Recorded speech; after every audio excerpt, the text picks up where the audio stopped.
The Israeli military said its air force struck a facility used by Hezbollah to store mid-range rockets in southern Lebanon on Thursday, after both sides accused each other of breaching a ceasefire that aims to halt over a year of fighting.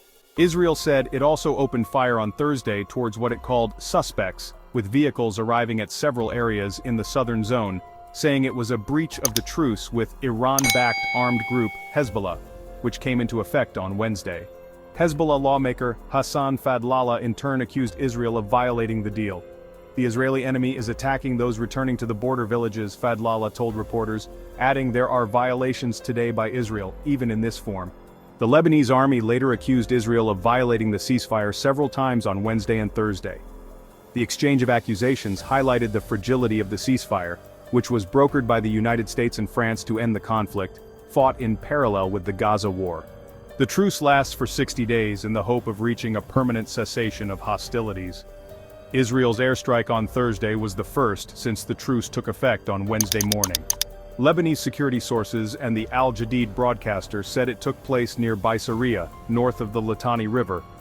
The ceasefire deal stipulates that unauthorized military facilities south of the Litani River should be dismantled, but does not mention military facilities north of the river.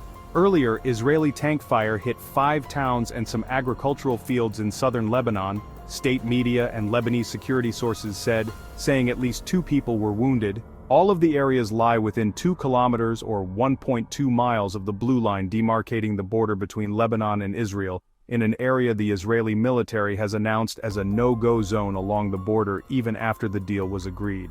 The Israeli military said in a statement it had identified several suspicious activities that posed a threat and breached conditions of the ceasefire agreement.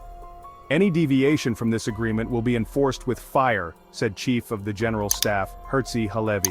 Later on Thursday, Israeli Prime Minister Benjamin Netanyahu said he had directed the military to be prepared for intense fighting if the ceasefire is violated.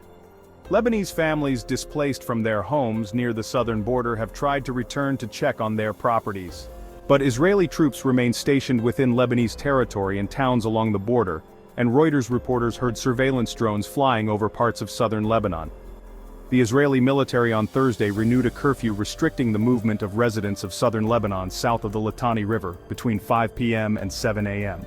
Under the ceasefire terms, Israeli forces can take up to 60 days to withdraw from southern Lebanon, but neither side can launch offensive operations. Please subscribe to our channel and hit the notification button to stay updated.